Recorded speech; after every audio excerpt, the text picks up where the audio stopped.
Hello, hello, hello, and welcome back to my podcast, What's Cookin'? This week, we have DJ and producer Chanel Carmichael.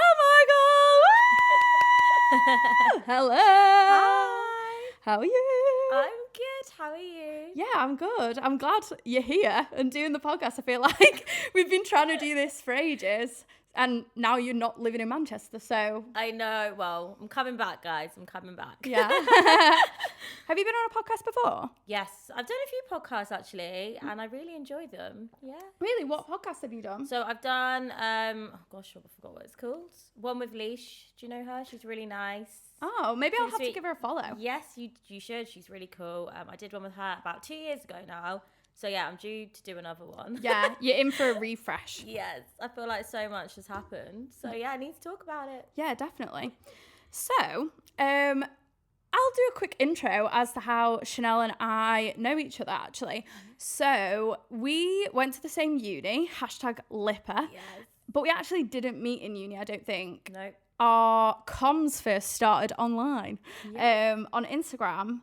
And I think, did I reach out to you for my dissertation? Did. Well, Liz, big up Liz. Big up, Liz. She actually told me that you're a really good DJ and that I should message you. Yeah. And yeah, I think you got into contact with me, didn't you? Yeah. And yeah, I saw you were smashing it because you've done some amazing shows as well. Oh, so. shut up. Shut up, shut up. This episode's about you. This episode's about you.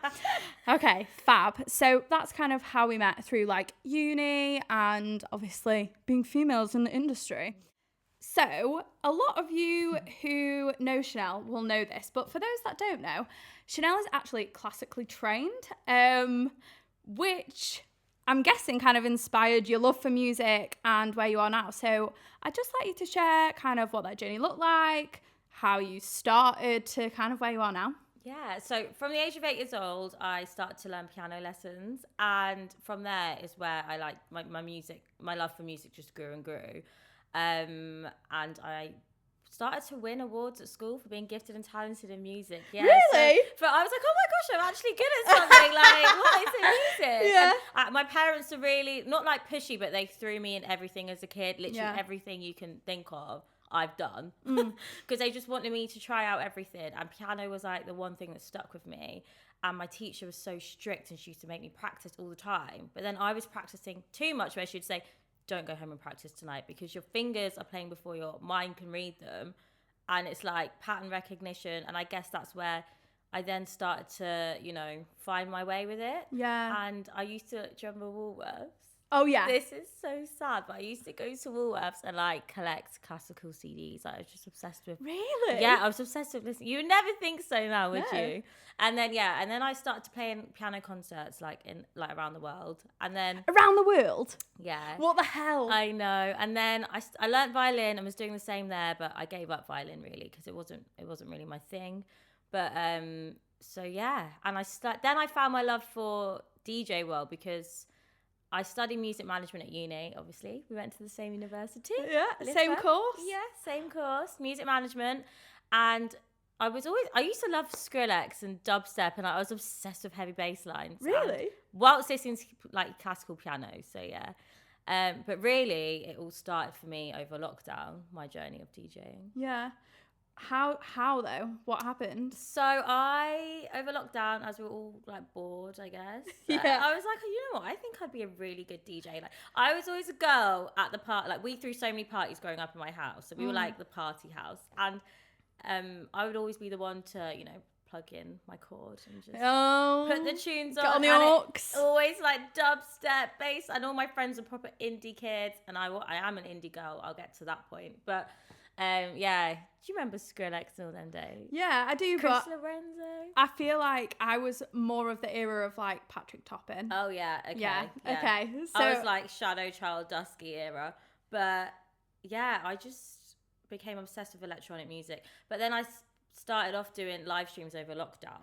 yes, of course. Yeah, so I got DJ lessons, and he said to me, completely change your personal Instagram into a DJ Instagram. And I was like getting anxiety over that. I was like, I had like 3,000 followers at the time on my personal, but I was like, I can't just suddenly change my personal Instagram into this DJ one. He was like, just do it.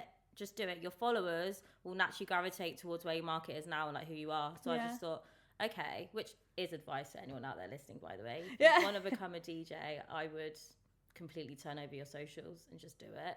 But then I just started to post about me being a DJ on there. And live streams went viral. I was doing reels, like just DJ reels. And yeah. What the hell? Who was your teacher at the time? He was called Nikos.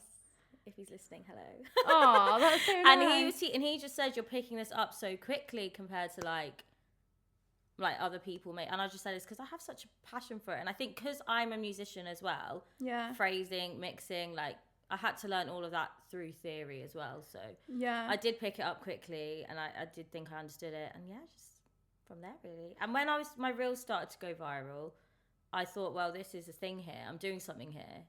Yeah. And I just went with it. So why do you not live stream anymore? That's a really good question. Yeah, because if it works for you, like, why not? I think it was a bit of self-doubt there, to be honest with you. A lot of people have said it to me. They're like, your reels are getting like 350,000 views. Like, why have you not just gone with it? But I think for me personally, because I was just doing mixing, like, which is still a talent. I think I've got so much more to me than that. So I try to find a way to make it work now. Like sometimes put my keys in there and sometimes I do the mixing, but you're right. I should have really just stuck with it. No, just like keep going. Keep going, yeah. I feel like as well, the algorithm is changing so much. And when you find something that is like working, you do just stick with it. I don't know if you've seen like Lily CD, she does she's like great. track IDs. And one of those just like absolutely popped off, like got hundreds of thousands of views similar to like what yours did. And I don't know, I just feel like you should stick with it because it might be your brand. It's my need. Yeah, I know, you're right, I should have, but I just didn't. Maybe I will. Yeah, I was going to say, do you see yourself going back to doing it or? So many people have said it to me. I think it's just like finding a way that maybe works for me, I guess. Yeah, because you're doing a lot more production now. Yeah. When did you start producing and like what does that look like for you? So I started making music when I was 16. But slay? Yeah, but like I was the first girl at school to do it. So a guy came in and was like, oh, I'm offering music production and tech lessons if anyone wants it. And I was like, me? And which is, stereotypically, I guess. You wouldn't have thought I would have picked that. Yeah. But I did. And he was teaching me all kinds of things to make, like indie music. Oh, really? Dubstep, and like I was using Logic at the time. Yeah. And I've moved on to Ableton now. But that's how. I've only really taken it seriously, I'd say, the past 4 to 5 years. But yeah. Did you have to use any tools with your production or did you have lessons? I know you said you had lessons when you were 16, but to do more of like the dance music stuff, how have you found doing that, if that makes sense? What do you mean by tools? Like, so like, do you use YouTube? Have you used tutorials and things? So I had actual lessons with a guy who taught me every week for about 2 years, but I personally found it easier to do YouTube tutorials and things like that because I need to always skip back and watch recordings and stuff to learn. So when we were doing it in person, I guess that everyone has a different way of working in music, and it's not like as obvious as 1 + 1 = 2. Like creative minds, like we're all just a bit wild, and everything works differently for everyone. So for me personally, I was watching YouTube videos, and now it's so good because you have things like Syntho and reels of people just doing like 30-second clips of how to make a bass line good or whatever. So that's so good. And with your production then, where do you find it easiest to start? If you were going to start a track from scratch, what would you do? Bass for me. Really? A lot of people say drums, but for me it's bass because I play piano and I write everything in with keys, all my synths, my drums. I have to physically write it all down. So for me, a bass is just like, comes to me like that because I'll be like, this sounds good. Yeah. Is there any DJs that like you take inspiration from? Yes. So production wise, I'd say Mad Villa. He's amazing, and because he's a bit like me in the way he works, he does everything on all his 10,000 instruments in his studio. And I'm like, what the hell? What the hell? Yeah. But I kind of get it because that's how my mind works. I absolutely love Sosa at the moment. I love his productions. He's like one of my biggest inspirations. He's just amazing. And so lovely. Yeah. Shout out Jay. Shout out Jay. Yeah. And TD's doing absolute bits at the moment, and I love what he's doing with his productions. Like, he's come from a similar world to me with like bassline and all of that stuff. So I take a lot of inspiration from him. Yeah. Would you like to be on like any of those labels? Yeah, 100%. What would be your top 3? My top 3 labels. Do you know what? It varies for me. It really varies. Like, I'd love to be on like Solid Grooves, but I also love EastEnders. Yeah. And like, oh my gosh, I don't even know the third. There's just so many. You could do Coco. Or Coco, yeah. That could be the one. I just love all the different sounds. I love Chris Dussy as well. Yeah. Like my new EP that just came out, Dreaming. Yeah. A lot of the sounds are influenced by Chris Dussy. So. Yeah. Was that self-released? No, I released it on Electronic Nature. Oh, I love that. Yeah, so the EP's doing really well, so I'm really happy with it. And yeah. How do you feel like your sounds changed then over time? So my sound's changed so much, and I'm one of those people that really struggle with sound because I've never been in one set genre. Right. So like when I, for example, left uni, I worked with the Wombats, and a lot of indie artists, and then I had a lot of indie music-based jobs at the time. So I'm heavily influenced by indie music because I just love it. Like, if you go on my Spotify, all week I'll be listening to indie tunes. Yeah. Like, I just don't ever listen to one genre. So like, that's why I struggle just putting myself into one niche, because I'm not, and I don't think I ever will be. Yeah, that's so fine. And I don't think there's anything wrong with that, because you're an artist, and I believe an artist should be an artist and, you know, get inspiration by different genres and sounds. And yeah, for sure. I feel like that's good advice. I was speaking to Enzo as Vernon, and he like uses his SoundCloud to like dump a lot of like disco stuff that he does. I've seen. And it's just like, it's so refreshing to hear that, because I feel like, especially nowadays, like, you are booked on a lineup based on like what your sound is. Mm-hmm. And I feel like it's nice to have a bit more diversity. For example, people like Scream, like he could go anywhere, and he isn't particularly into one thing or more so the other, if you know what I mean. So that's really refreshing to hear. And I've been told by so many people that you do need to stay in one lane to absolutely blow off. And I don't disagree with that, but then I do also think what you need to find what makes you to stand out. Yeah. Like, if you're just following trends, or you're in these circles, you're still not complete. I mean, circles are great, but you're still not completely yourself, because you're not standing out, in my opinion. Yeah. It's different for everyone. Some people are absolutely smashing it doing that, and that's fine. But for me, I just want to go that like 10 steps further and like be completely my own brand. And, you know. That's nice though. I think that's really good. That's a really good piece of advice. Are there any artists at the minute that are like really standing out to you and inspiring you, do you think? I have a lot of up and coming DJs that are really inspiring me, and producers, rather than the big dogs right now, actually. Yeah, go for it. So Mindless, they're playing for me tonight at Ramona. The boys, my favourite boys ever. Shout out Mindless. I think they are absolutely killing it with their productions. So they jumped into my DMs of some tracks, and I listened to them, and I just thought, who are these people like making this sort of sound? Like, I get hundreds of promos a week on my track stack, and they just like, I never heard of them before. Anyway, I started listening to their tunes, and I just thought, this is too good to be true. Then I went on their Instagram, and they had like 200 followers, and I just thought, surely not. Like, what is this? Yeah. What is going on here?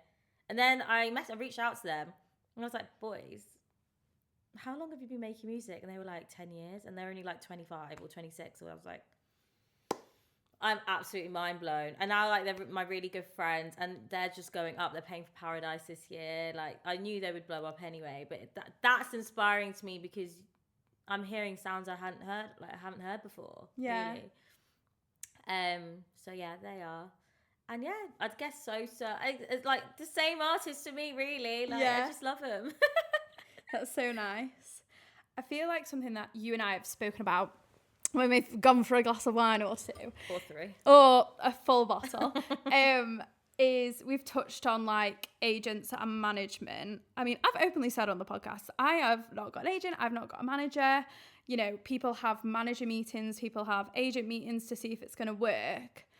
I would just like you to share kind of what that experience has been like for you, because I know it hasn't always been the smoothest of sailing. No, it hasn't. So I've completely grown my brand myself. I've done everything myself to a point where I'm at now, and like with my shows and my bookings, to the admin, to everything you can think, the socials. So yeah, I've never had guidance on what a manager, I guess, would give you. Yeah. And I don't have an agent. I've trialed management and I've trialed agents, but it's never been quite the right one, I guess, and that's okay, because to get a decent manager for you, like, you do have to go through these trial periods. Yeah.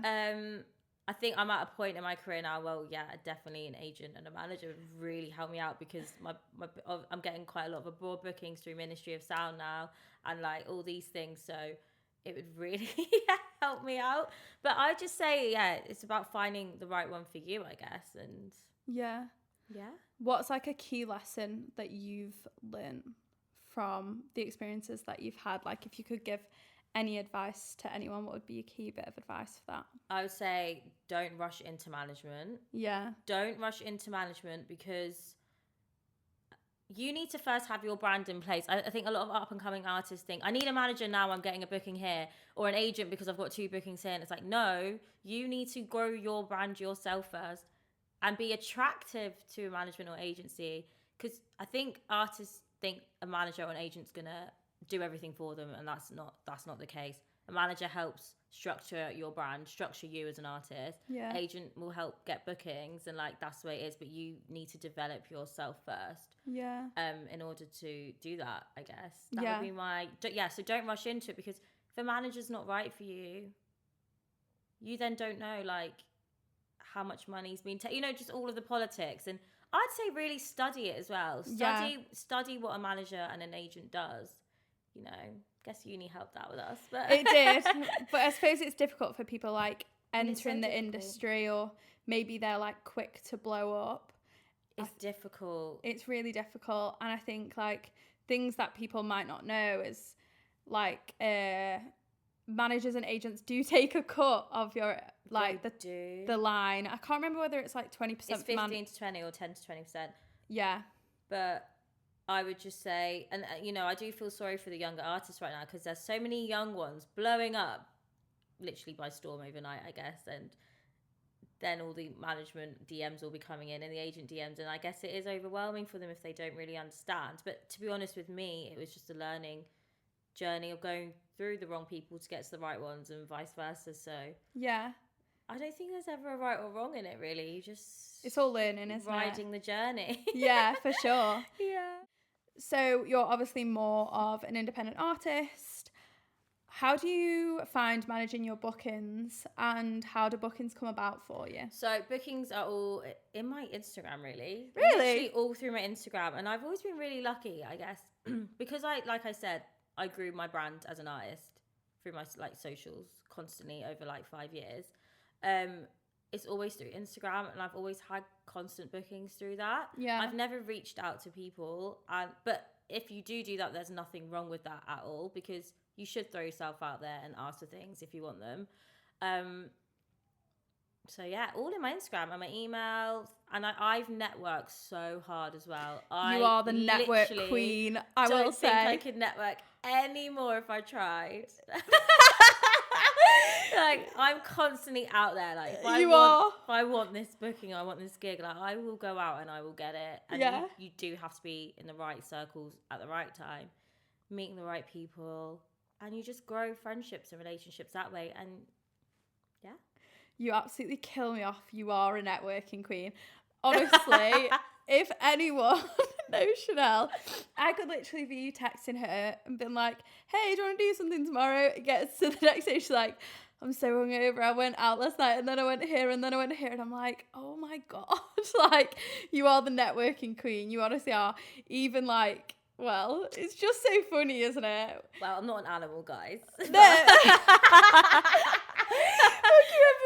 You moved to Manchester and we got out for food, and you were like, oh, if you want to go here, like, I'll sort it, and we can do this and we can do this. And I was like, oh my God, like, this is so insane. I love this so much. Well, like, when it gets to the weekend, I'm like, I'm going to have a quiet one. There's always someone going, oh, I can sort you out for this tonight. So-and-so's playing. And I'm like, oh, I really want to see this person play. Yeah. I need to go.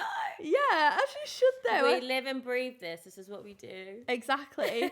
And I think that's definitely helped like with your move to Manchester as well. Yes. Yeah. So what is it that made you move from London to Manchester? Well, I've always said it. When I moved to Liverpool for uni, I just fell in love with the city and the north, and like just so creative up here. I'm not saying London isn't, but I just personally, for me, it's more of a community up north for where I'm at right now. And I just said when I was at home in January and life wasn't moving, I just said, I'm just going to go to Manchester and try it again. And everyone was like, they were so confused. Like, are you just going to go to Manchester? I was like, I am literally going to throw myself in the deep end and just move to Manchester.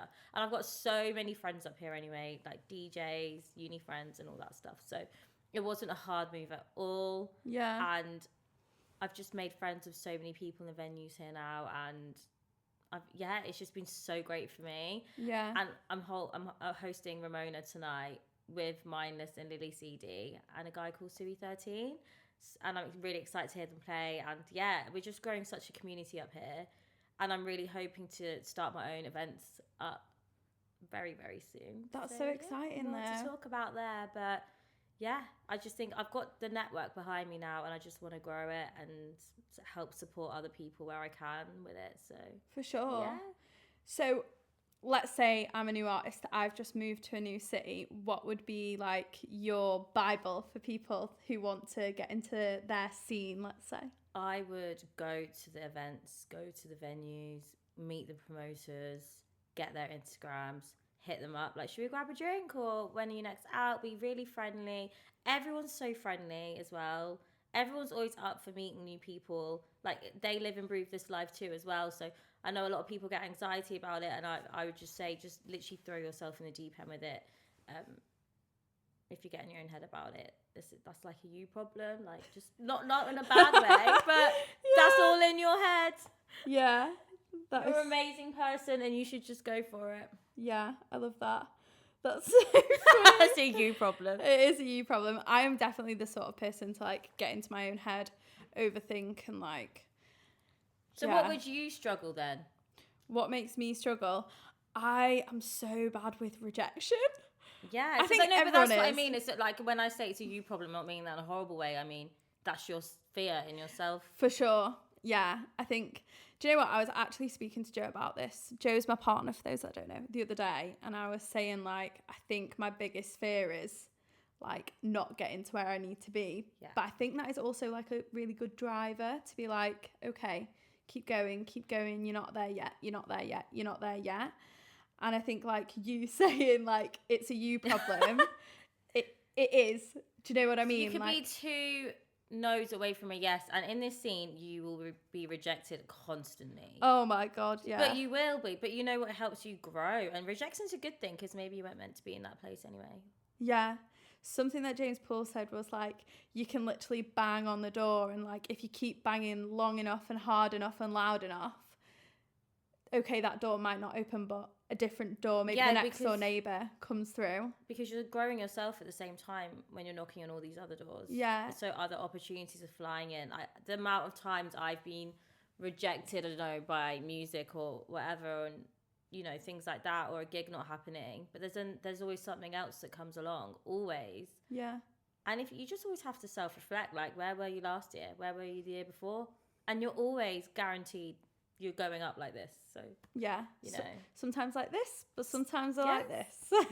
Peaks and troughs in this scene. Yeah, I think that's just some inspiration for you there. Okay, cool. Something that I would like us to talk about is your Ministry of Sound residency. Woo! Oh my God, hype everywhere. So, how did that opportunity come about? So I'm really good friends with a lot of the people that work there. From networking. And, well, long story short, I threw an event at E1 a few years back with a girl called Bianca Banks, and we sold it out. And Joe, who works in ministry, helped us with that. Then he left E1 to move to ministry, and I still have a really good friendship with Joe.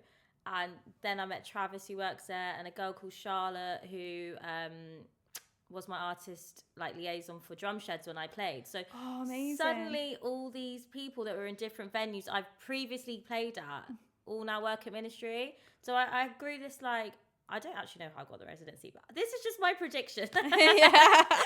This is what I'm thinking. If anyone's listening to this. Yeah. Yeah, and I support them all the time. So when I used to go and play there, still play there. When I play there, my guest is always racking up to like 50 people. Everyone in London, when I play Ministry, just want to come. Yeah. Honestly, my guest list is always so full. And I'm always messaging Joe, like, can these people come? He's like, yeah, Betty, how? But yeah. And then they've made me their international resident, so it's really cool. And you've just come back from Oman in Muscat, it was like Aladdin. If I can tell anyone what that place was, it was Aladdin. Yeah. Incredible. Was that your first one being a resident then? No, I played in Finland last weekend. The most incredible venue I can even tell you. It's called Dance House. Oh my goodness. I don't know if you've seen the videos, but it was like a mini drum shed. Like Magazine. It looked like a bit like Magazine in London, but I just walked up to this venue and I just looked at it with my mouth wide open and was like, oh my goodness, I can't believe this is my life.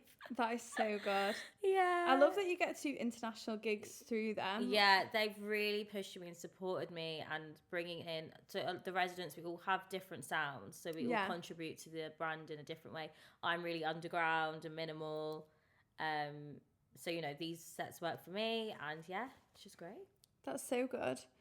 What is it like being part of like such an iconic brand? Like, how would you describe it? It's just so cool. And obviously Ministry is such a respected brand. Like, it's been going since our parents' generations, and since the refurb, and they've made it, it is known as a commercial brand, and I'm not a commercial artist really, but the way they've integrated all of us into this new, trying to think of the word. It's like a collective. A new collective. It's like we're all contributing to it in a really different way. Like TD did his all night long there 2 weeks ago, where I went, and the venue was still rammed at 9:30 in the morning. That's mental. Absolutely heaving at 9:30 in the morning. I wasn't there till 9:30, by the way, guys. Yeah, just to clarify. But I've seen all the videos and the stories of when I left, and I just thought, oh my God, like, that is super cool. Yeah, definitely. Because like Basso has an underground sound too. He's a bit like me, but a bit more, groovy, I guess. Yeah, a bit more like tribally. Yeah. And then is it Shanoan? Yeah. Yeah, I was about to say I didn't know how to pronounce it then. Shanoan. She's very much commercial house, isn't she? Yeah. And then is there one more? Or is it just you? Daniela is a bit like a basso, groovy, and Amari, who lives in Manchester. Shout out Amari. He's a bit the same. So yeah, everyone's just got different sounds. Yeah. And it's just really cool. Yeah, it is just so cool that you're part of such an iconic space. Yeah. And like people know that name. Mm-hmm. So like when you say, oh, actually I'm a resident for Ministry of Sound, it's like saying, oh, I'm a resident for Fabric, or like, oh, I'm a resident for like Cream. It's just, it's a nice flex, I would say. And like you said, you got it through like your own hard work, your own networking. And yeah, I think that's amazing. This is why I just think I stress when I say, if you want these things, look inwards and grow your own brand. Make yourself unique, make yourself stand out, get yourself out there. Look at what someone else is doing and do it, like not copy them in a way, but put your twist on it, You've heard it here first, folks. No. Chanel's copying. No, but I mean, put your twist on it. Yeah. Get inspiration from someone you admire and put your own twist on it. Yeah, for sure. In talking about like branding and yourself and your sound, what is your process when you are like searching for tunes or creating a playlist? Like, what is that like for you? What's my process? Yeah. What is my process? What would you mean? Like, just... So like when you're planning for a set, like, do you use playlists? Do you use Beatport? I use Trackstack's like my hub because I get so many promos. I also go on a track like I like recently I listened to, and then go on Start Radio on Spotify. And then just keep looking at that. Yeah. I have recommendations. I get promos. To me though, personally, I'm always going on like SoundCloud. Yeah. And I'm always just listening to like songs related to that. Depending on what set I'm playing, obviously. But I get myself into a right hole with it. That's nice though. And then I don't know what genre I'm listening to in the end. Yeah. I feel like when people start to get bigger as artists, like they almost don't need to dig as much because, you know, they're playing like these massive sets and they get to play like the tunes that they want to play. Whereas like, it's nice to hear that you're still digging and I still searching. dig. Yeah, no, I am a digger. Definitely a digger. And I've already got loads of tracks. My USB is such a mess, though, seriously. Like, my record box, guys. We won't even get into that. Really? Like, the genres are a mess. It's just like tech house, heavy, minimal, enders. And I'm like, I need to just really sort this out. Is that how you've organised it? Is it? Yeah, I do like, so say if I was playing like drum sheds, I would do like warm up, but then I'll do like heavy tech house maybe, then I'll do like minimal, then I'll be like, leave these till last. Yeah.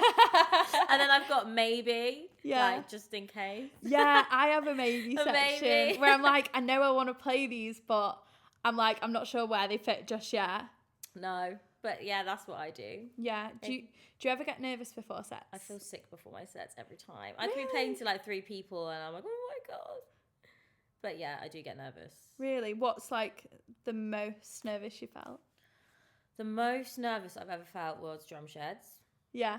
When did you play that? End of 2024. Yeah. And it was it quite a new venue at that point as well? Yeah, it just opened. Yeah. And I remember looking at it thinking, well, I've got another 3 years to get here. And then it just happened like 2 months later. I was like, I need to play drum sheds within 2 to 3 years, Chanel. Yeah. And then, like, you know, I got messaged and it was like, yeah, are you free on this date to open up for the Martinez brothers? I was like, what? Oh my God. What? The Martinez brothers! I was like, am I just looking at this? Is this fake? Yeah. Like, then they're like, yeah, you're going to open the main room. I just thought, oh my God, it gets better. It gets better from here. Yeah. And I was talking to Charlotte about it, who now works in ministry because she was the one that was communicating me an email. And she was like, hey, can you play on a V10? And this is at the time when V10s had just basically come out. And I was like, yeah. You kind of have to say yes sometimes, don't you? I was like, yeah. Yeah. And then I just like remember just really practicing on V10s and like really understanding it. Yeah. I'd say that. I was really nervous to Circus when I played for Gorgon City. Yeah. Well, Sydney Charles was on that and lineup. Sydney Charles. Yeah, we love Sydney Charles. Yeah. So, yeah, like those kind of events, obviously, I'm always going to feel sick and nervous for. Yeah. Do you do anything to help you calm down? Do you know what? I probably should do more, but I just don't talk. When I get to the venue, I just can't talk. I just have to take myself away for like the half an hour before. I get there really early always. Yeah. So I can have that breathing time. Mm. And it's really great bringing all my friends, but obviously they're all having the best time ever. Yeah. And I'm like, guys, I am having a really good time, I promise. I just feel a bit nervous. Yeah, I'm definitely like Are you the same? Yeah.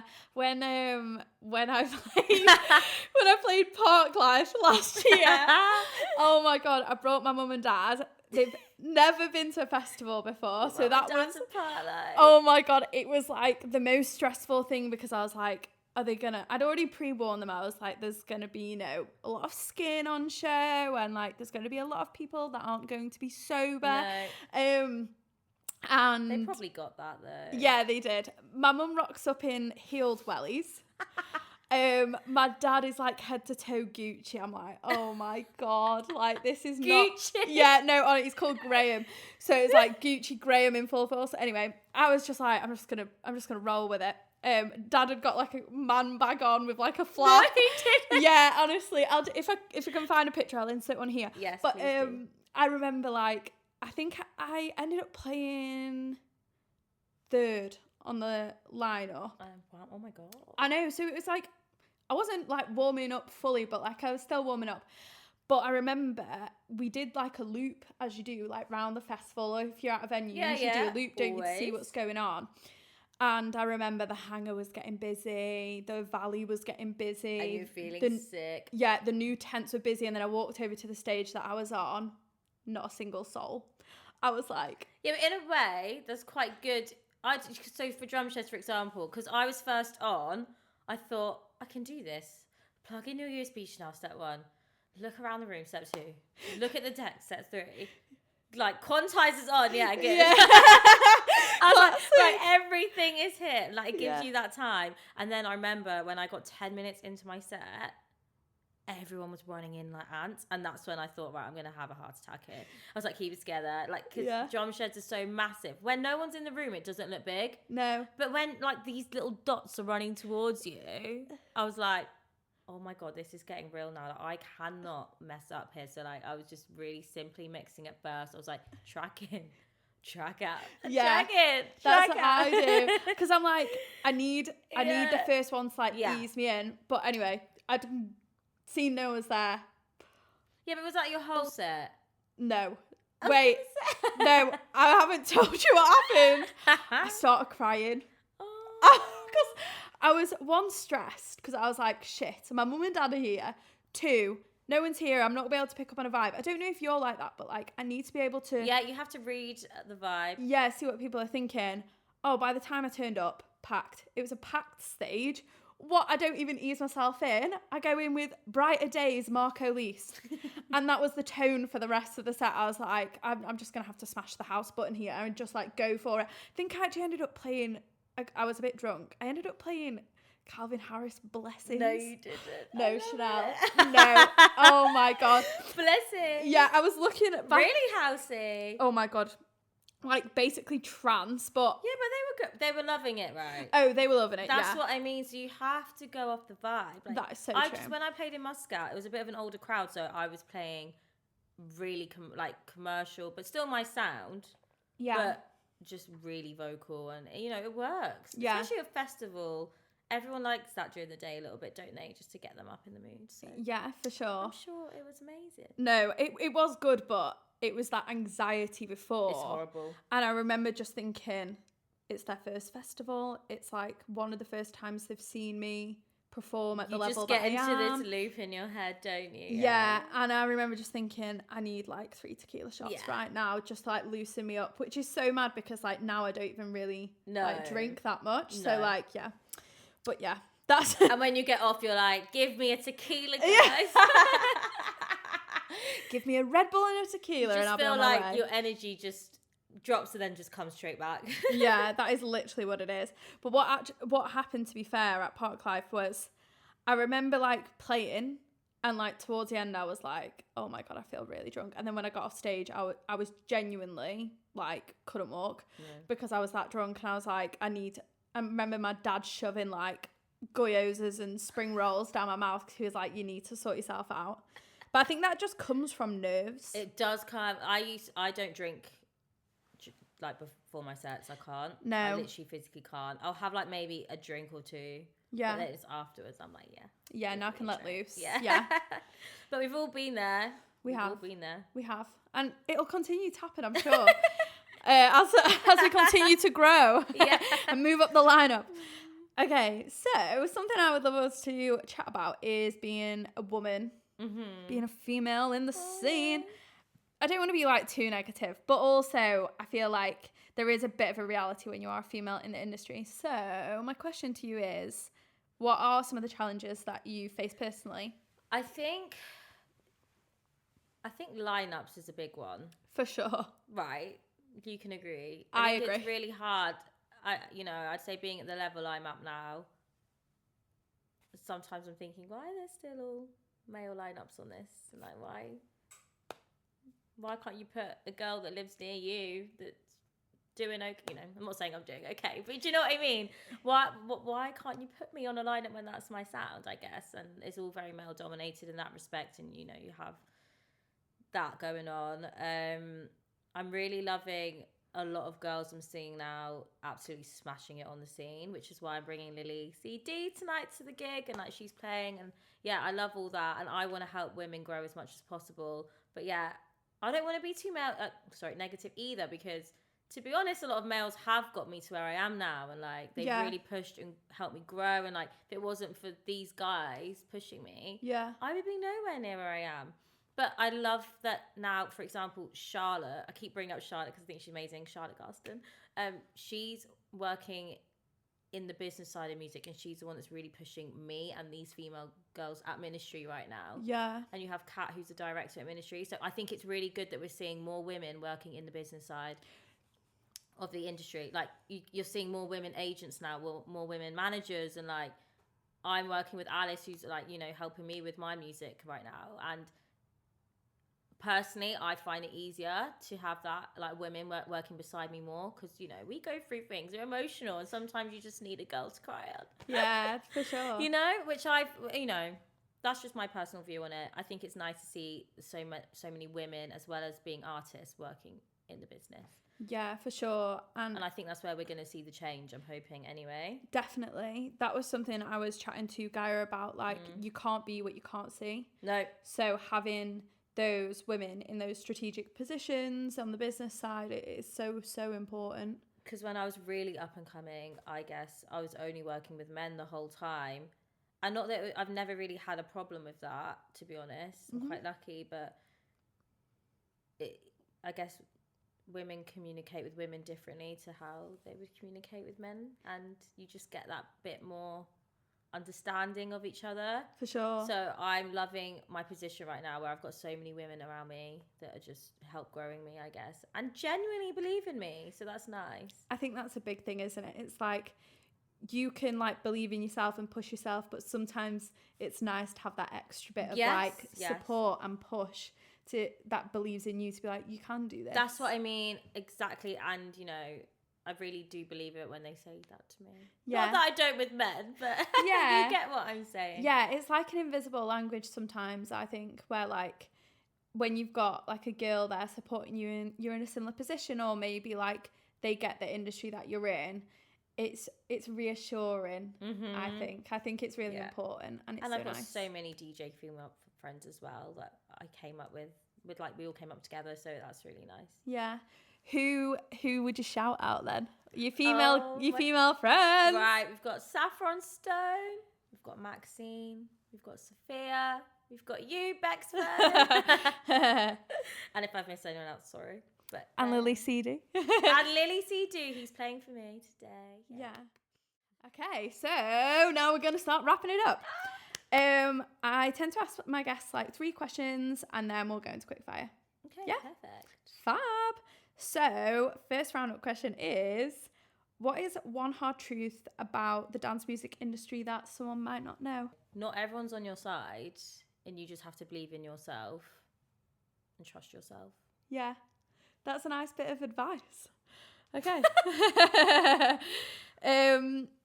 What is one piece of advice that you would have given to yourself 5 years ago? Believe in yourself. Stop second guessing everything you're doing, because reality is the first time you think about it, do that. Don't keep thinking about it. Don't keep changing your ideas. Just do what your first thought was every time. Yeah, like you got feeling. Because I always go back to my first choice of everything anyway. Do you? Everything I do. I'm like, if you had that initial thought about something, whether it's music, an idea, what you should post on your socials, don't overthink it, just do it. Yeah, that's good. Okay. What advice would you give to someone who's wanting to be in your position? Write down what you want to achieve from it and why you want to do it. The answer always comes down to why you're in it. I think people get mixed up in socials and getting a bit of attention and like all of that stuff. Then you kind of, your brain's going in all different directions. But when I lose focus, I always go back to why do you want to do this? What are your goals? Who are you trying to, like, who's your audience? Like, what are you trying to tell them? Yeah. So, yeah. So what is your why then? Well, I love how it brings everyone together. I love music. I love how it connects people. I love how everyone on the dance floor just is together. I know it sounds a bit cringy, but together as one. For sure. And I think it makes me feel safe and like I have a purpose. Yeah. You know? Yeah, I think it's a universal experience. It makes sense to me to just, and I'm quite a deep person. I keep a lot in, so I express everything I've been through in my life into my music. So that's why it's so heavy and deep and minimal and techie. Yeah. Because my emotions in my head are a bit wild. Yeah. And it's coming out like crazy. Yeah. Oh my Because God. people always say to me, like, the music you make, to look at you in the street, you would never think you make that. And I'm like, I know, I've got a crazy head inside me. And it's all coming out in these high energy ways. Like. Yeah. You are very dark and mysterious, I would say. dark and mysterious. Yeah. Yeah, that's my why. I think that's a good why. Okay, now we're on to quick fire. Are you ready? Yeah. Okay. A favourite track that you're rinsing right now? 138 Zinc. Okay. One DJ you'd love to go back to back with? Sosa. Best crowd you've ever played for? Drum Sheds. Whoop whoop. Favourite closing track? Well, I've recently played WAF Connected and it always goes off. It's a really old one, but I love it. Yeah, good music's good music, so don't blame you. Dream festival to play? Music on. Hello, Marco Corolla. After party or straight to bed? After party. Straight to bed now, really, but yeah, after party. There is literally never a time. I swear you've told me times where you've been like, oh, I was in bed, and then someone said, do you want to come out? And I just got out of bed. Everyone's going to think I'm awful listening to this. No, they're not. They're going to think you're fun. I am fun. Yeah. If you weren't doing music, what would you be doing? I'd be working at Universal Music, probably like head of finance or something ridiculous. Yeah, it absolutely blows my mind that like finance is the thing. Like head of finance. Okay, Chanel. And then final question is, what is one DJ that you're really liking at the minute that's coming up? Mindless. Shout out the boys. Thank you for sitting with us whilst we chat away. This has been What's Cooking with Beccs, Vernon and Chanel Carmichael.